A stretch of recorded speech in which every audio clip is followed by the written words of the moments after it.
2024 was a very transformative year for me. On January 1st, I left Minneapolis and moved down to Florida to work on a farm with some people that I knew for a few months. I was only planning on being there for 3 months, and then I was gonna move back to Minneapolis. And while I was down there, I decided that I was actually going to go to Pennsylvania with them for a few months and then move to New York City. The opportunity just kind of fell into my lap, and I was really needing a change. And then I also turned 23 in 2024, and I feel like in the past couple of years, I have just learned a lot about myself and about my relationships and my friendships and what I want to do career-wise. And so I feel like I am qualified to talk about this because I had so many changes in 2024.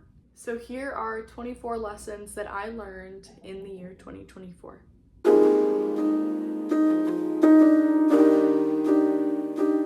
The first lesson that I learned is that it's okay and healthy to feel lonely sometimes. Right after I moved to New York, I really didn't know anyone. I lived with my cousin for a little bit, and then she moved back to Chicago.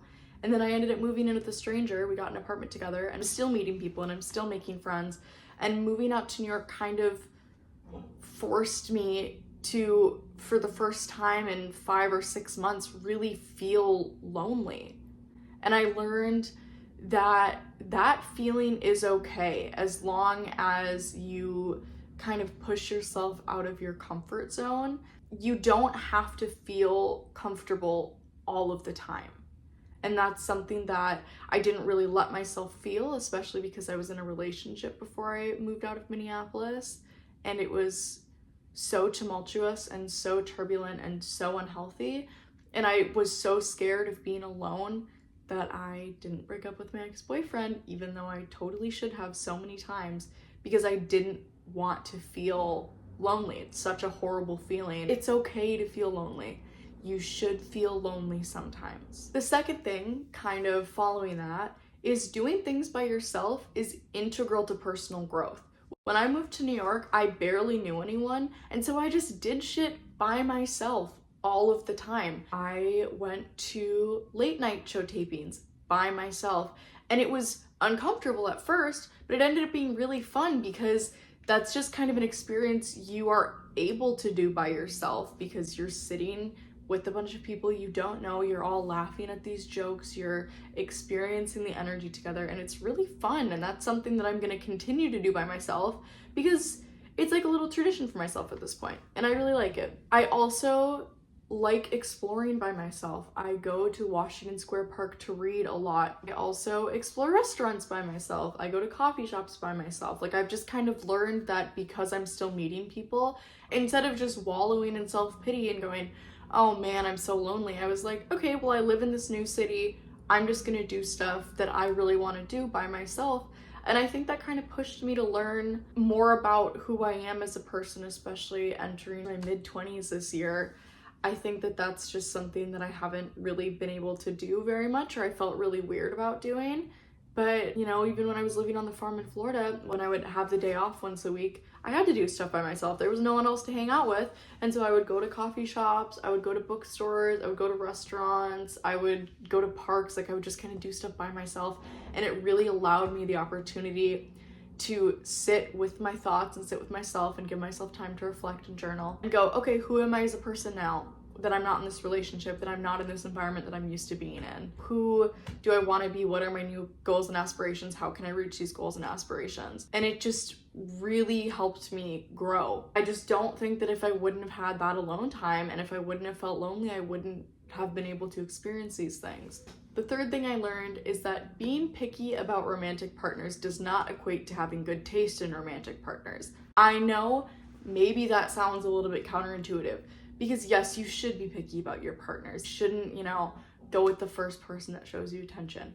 However, what I've learned with myself is that sometimes I'm picky and it's really just that I'm not used to receiving affection from people who are actually good for me. And so I kind of mask those feelings of discomfort with, oh, well, I'm just picky, I'm just waiting for the right person to come around. But then I pick bad people. So it's like that pickiness, it's not having good direction or intention. So my goal for this year is to get to know myself better, to have fun dates, and really learn what I want in a partner. And also know that I don't need to date anyone right now. I've been single for over a year and it feels incredible. And I can't see myself getting into a relationship anytime soon because I'm just having fun being 23.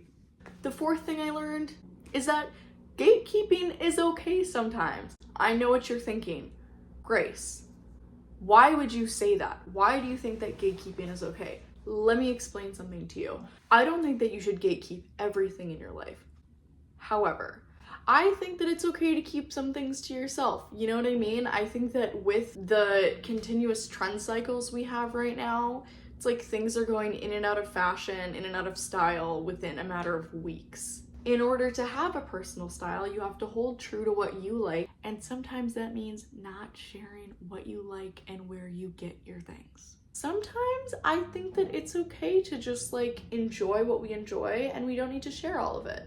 I think that it's all right to have our passions and our hobbies and our likes and our dislikes and just keep it to yourself sometimes. The fifth thing that I learned, and this does go hand in hand with the things that I have listed already, fear and discomfort are necessary driving forces in life, and avoiding these things will only result in feelings of unhappiness and unfulfillment. I think, we have fear for a reason. If something feels really unsafe and really dangerous, obviously don't do it.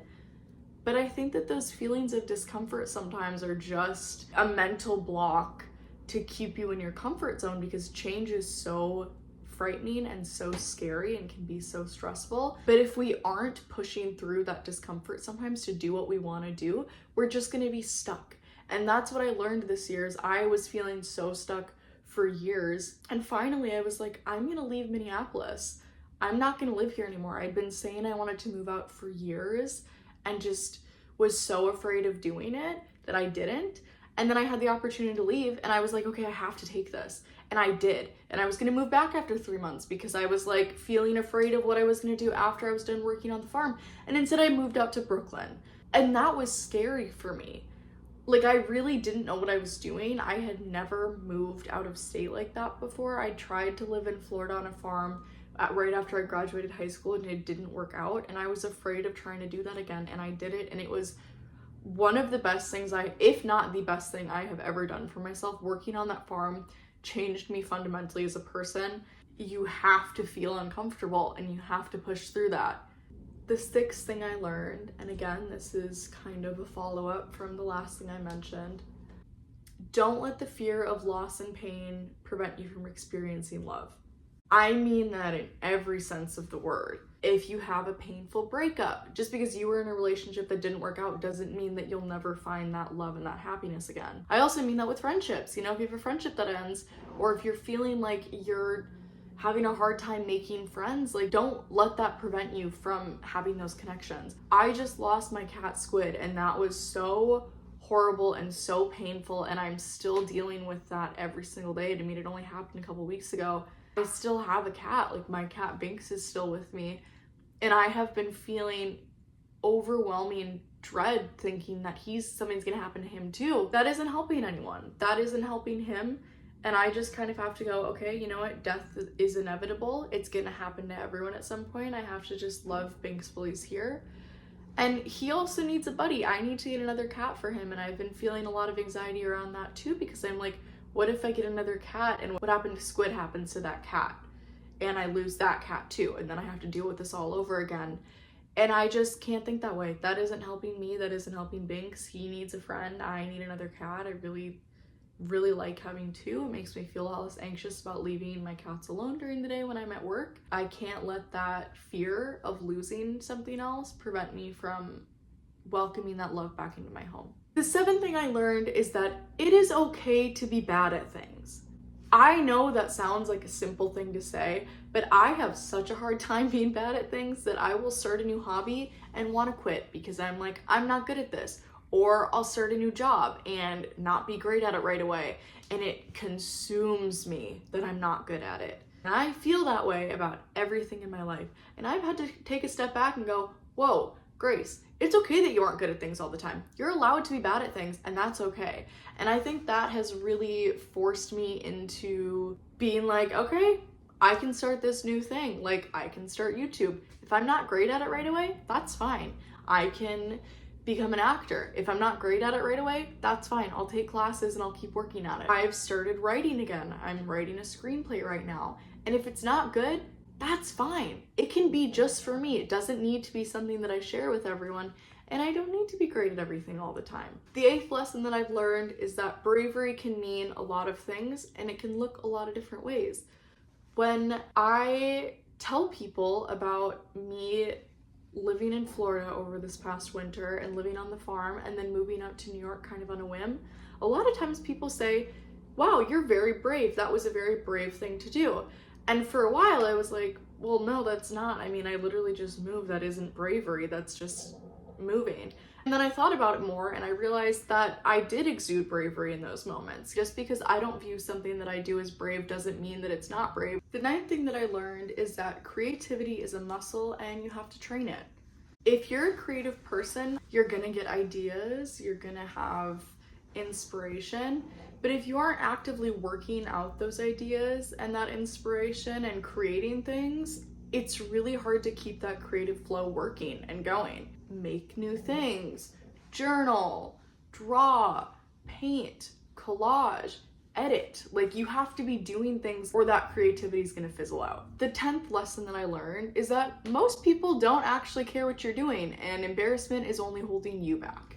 This lesson became increasingly evident when I moved out to New York City, and I realized that there's so many people here doing so many whack things that if I do something embarrassing in public, nobody notices. There have been so many times where I have fallen up the stairs running out of the subway station, fully fucking fallen on my ass, just like wham, hit the ground hard.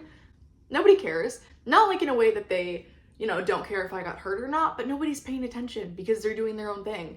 I've just realized, like, if I feel embarrassed by something, that's because that's my problem. People aren't actively watching me and judging. The 11th lesson that I learned is that the phrase, fake it till you make it, will actually work wonders. If you are feeling sad, just pretending like you're happy, getting into that mindset will make you feel better. If you're feeling very self-conscious and not confident in social situations, if you act confident, you will start to feel confident because people will feel like you're confident. People will react to you like you're exuding confidence, which will make you more confident. It's great. I don't know why I didn't learn this lesson sooner. I had heard it so many times and I was just kind of like, that's stupid. It works so well.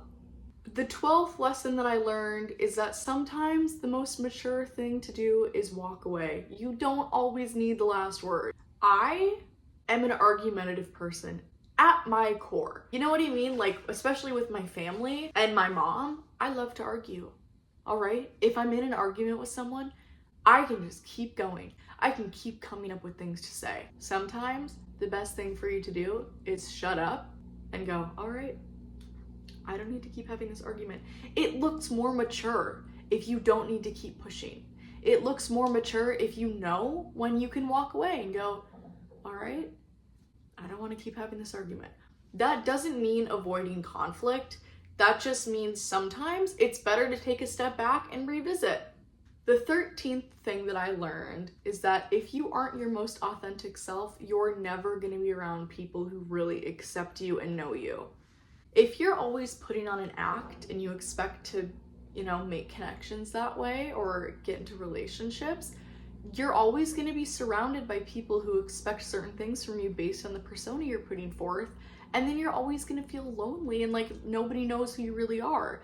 The minute that you start acting as your most authentic self, you're gonna repel people who don't want to be around that, and you're gonna attract people who really want to know you deeply and want to be close to you. That's a lesson that took me a very, very long time to learn. I wish I would have really learned this lesson when I was 16, 17, 18, I think it would have saved me a lot of hurt and would have made me feel a lot more comfortable in my skin. But unfortunately, I learned this when I was 23 last year. The times when I have tried to impress people because I wanted to be friends with them, and so I put on this little silly song and dance and act, I get burnout, and then the friendship fizzles out because I'm like, I don't have the energy to keep doing this. And then I feel weird and lonely hanging out with them because I feel like they don't really know me as a person, and that isn't their fault. That's 100% on me because I'm not being authentic or honest. And it's also kind of manipulative to be doing that. It's not a great thing for you to do. Like, that's kind of what I learned, is that it's a little manipulative and a little bit wrong. So the 14th lesson that I learned is that things will always work out the way that they should, or the burnt toast theory. I have been kind of living by this philosophy that things are going to work out the way that they should with me for years. I don't think it really fell into place until 2024. What I've kind of learned with myself is that if I try to force things, they usually blow up in my face. Things will unfold naturally if they're meant for me. And I know that that's kind of cheesy and maybe like woo-woo, but I don't know, like something about that philosophy really, really works for me. And the times I've just kind of went, all right, I fold, whatever's supposed to happen happens, that's when really good things have happened for me, and when I've really felt happiness and gotten to a place that I feel like I need to be. The 15th lesson that I learned is that if someone has a problem with you and they refuse to talk to you about it, that is not your problem, that is on them, and they don't really have a right to be incredibly upset with you. If you wrong someone really deeply, obviously everyone has a right to their own feelings, they have a right to be upset, but if someone is mad at you and they refuse to talk to you about it, and then they're weird and they're passive aggressive, they're an asshole. Like, that's just kind of what it comes down to. I've been that person. I have felt feelings towards someone, I have been angry with someone, and not talked to them about it and not wanted that confrontation, and that's so unfair to the other person. And I've also been on the receiving end of that, and it feels shitty. And what I've learned is that that is not my problem. If someone has a problem with me, that is on them to address it. And if they don't, I don't know how to change the behavior, and I won't change the behavior because I won't know. You know what I mean? It's on other people to hold us accountable. It's on ourselves to hold us accountable. It's on us to hold other people accountable. It takes a village. You can't expect to be perfect all the time, and other people also can't expect you to be perfect and show up in your relationships perfectly if they don't address their issues with you. The 16th lesson that I learned is start new hobbies when you feel like it. It's okay if you start a million hobbies and you quit them, because it's better to pursue new things than to sit and be bored. As someone who probably has ADHD and needs to get diagnosed, I pick up and stop so many things all the time. It really takes a lot for me to stick with something. I don't think that's a bad thing. I really don't. I think that it's perceived as a bad thing, and it's perceived as a negative thing when you start a million hobbies and you stop them, and I know that's looked down upon. I think that's great to explore new things. I mean, obviously, like, dropping the ball on relationships, on work projects, on family relationships, that's not great. But if you're like, I want to start knitting, and you stop after a week, who cares? You tried it and it wasn't for you, and that's beautiful that you have the drive to want to try new things. The 17th lesson that I learned is that sober nights are great. Like, it can be really fun to go get drunk with your friends and go out dancing. I do enjoy that a lot, but I think especially after I moved to New York, I felt this kind of pressure from myself that I needed to go out every weekend and do something and go to a bar and go to a club and kind of get a little bit drunk and like have fun.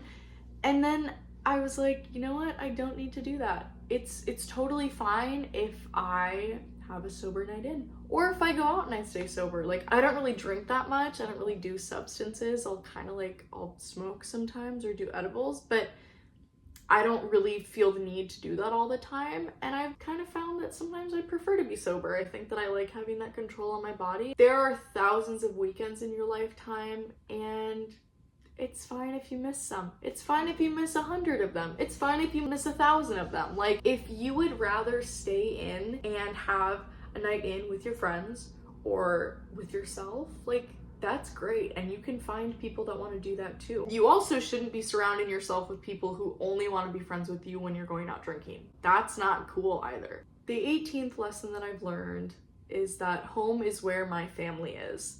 When I talk about my home, I'm not talking about Minneapolis. I don't feel like that's my home. But sometimes I'll say, you know, I'm going home for the weekend. And it's because I'm flying out to Milwaukee to see my mom, or I'm flying out to Denver to see my siblings that live out there. That's something that I really learned this year, is that going home to me means going to see my family, which I think is really beautiful. And I think that also speaks a lot about me. And that's something that I kind of learned about myself, that I know that I value family a lot. That's one of my core values. And I think that that just kind of solidified that for me.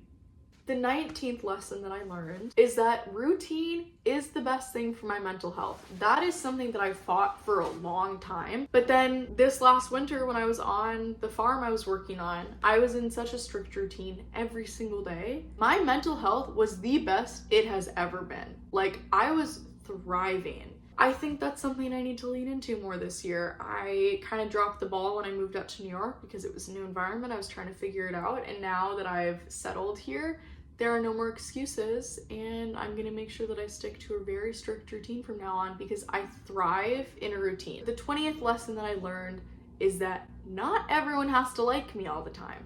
Again, that's something that should be very straightforward and simple. For me, it's not. I've struggled with people pleasing for a long time. I really feel like people need to like me all the time. And last year, especially towards the tail end of the year, I learned that not everyone has to like me. And that's okay, just like I don't have to like everyone else. And if someone doesn't like me, that doesn't mean that there's something wrong with me. I might not just be their cup of tea. And that's fine. And that's okay. And that has made me more self-confident in myself. Like, all right, I don't have to be great for everyone. The 21st lesson that I learned this year is that situationships are evil. The 21st lesson that I learned this year is that situationships are demoralizing and one-sided. Hear me out. Situationships are evil, okay? What I've learned is that taking a step back from dating in general and relationships and just kind of being single and enjoying being single is that every situationship that I've ever been in has been one-sided. If you would have asked me versus the person I was in the situationship with what we were, I would have called it a situationship and the other person wouldn't have labeled it as anything. You know, like they would have labeled it as we were hooking up. And I also feel like my self-worth has been at an all-time low whenever I'm in a situationship, because I'm putting all this stock in someone who doesn't value me as a person, who doesn't value me enough to want to put a label on what we have. And I will not be doing that anymore. I'm done with situationships. I think that situationships are out in 2025. And as a 23-year-old turning 24, I'm not doing that anymore. I'm too old for this shit, okay? The 22nd lesson that I learned is that no is a complete sentence. You don't owe anyone an explanation. This comes with the fact that I have been a people pleaser my entire life and I'm trying to get out of it because people pleasing is manipulative at its core. I have such a hard time saying no to people. I've gotten a lot better at it, but I think sometimes when I say no, I feel like I need to get this big grand explanation of why I won't do it. Like even at work, if my manager, who's so lovely, is like, oh, can you pick up this shift this week? I feel like sometimes I have to be like, no, I can't because blah, blah, blah. And I've realized like, I'm allowed to just be like, no. And no one's gonna get mad at me for that. Like, that's fine. And again, if they do, that's their problem. But I feel like I just had such a problem with that. And I'm not doing that anymore. The 23rd thing that I learned is that comparison is the thief of joy. This is something that I've heard for years and years and years. And I've believed it, but I feel like I didn't really start kind of processing it as a truth I need to live by until this past year. I compare myself to other people all the time. Like when I was dating my last boyfriend, I compared our relationship to other people's relationships that I saw, and I would go, wow, why doesn't my relationship look like theirs? Like, why do they look so much happier? I compare myself to other people on social media and like how their life looks. And I've just learned that to protect my own peace, sometimes I have to keep myself in a little bubble. Otherwise I will compare. And I've also been trying to be better at feeling more self-assured and more self-confident so that I'm not comparing myself all the time, because that's not healthy and it's not helping anyone. But I've also learned that I compare myself to my past self a lot, like all the time actually. I struggle with body dysmorphia sometimes. It's gotten better as I've gotten older, but I feel like the past couple of months I've been feeling bad about myself again, and I'm trying to work myself out of that. But sometimes I'll look at pictures of myself from high school and go, why doesn't my body look the same? And it's because I was 16, 17, and now I'm 23, and I went through second puberty, and I have a woman's body now. And I find myself doing that a lot. Or I'll look back at a time where I thought I looked a lot prettier, and I'll go, wow, why don't I look like that anymore? Or I'll look back at times when I was having a lot of fun and really happy and go, wow, why don't I feel like that anymore? And that just makes me feel miserable. That makes me feel so horrible. And this year I'm not doing that anymore. I am getting back into therapy. I'm getting back on my meds, so I can try to figure out how to stop comparing myself to my past self, because that's not healthy for anyone. And lastly, the 24th lesson that I learned last year is that your 20s are a revolving door, and it's okay and perfectly normal to lack permanence. You're going to cycle through friends, you're gonna cycle through partners, you're gonna cycle through jobs and apartments. And that's normal. Your 20s are such a formative time in your life. You change so much. You're usually, I mean, I didn't go to college, but usually you're graduating college and then you're settling, you're starting your first big girl or big boy job, or you're doing in-between jobs, you're doing internships, you're moving to new cities. It's a time of very little permanence. And I think going from your teens into your 20s can be so jarring because of that, because when you're 16, 17, 18, even 19, everything feels very permanent. You know, once you graduate high school and then you go to college, I feel like that's your first, for the most part, your first real big change. You know, especially if you go to college out of state, you're leaving your home behind, you're leaving your family behind, you're leaving your friends behind, you're going somewhere entirely new, you're meeting new people. You know, when you're in high school, usually, I mean, I went to multiple high schools, I moved around a lot, but I feel like the general common experience is that you're at the same high school, you know the same people from elementary school, middle school, and high school, and then you get your first taste of change once you graduate. And then, you know, from there, you're in college for however many years you decide to go, and then it changes again. And then when you're in your 20s, it's just like change after change after change after change, and you're learning who you are, and you're learning what you want to do, and you're learning what kind of people you want to surround yourself with. And it can be really stressful and really tumultuous. And for a while, I felt like something was wrong with me, until I learned like that this is entirely normal. It's normal to feel this way. It's normal to not have permanence in your life at this time.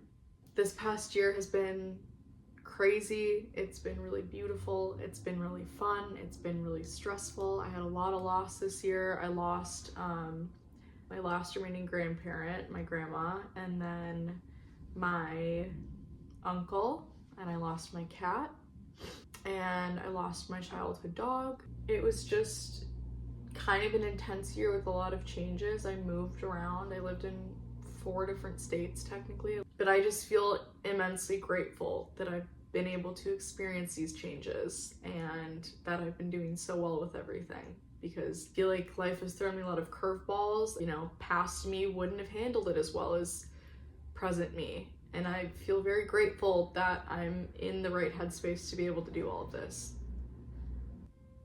Happy 2025, everyone.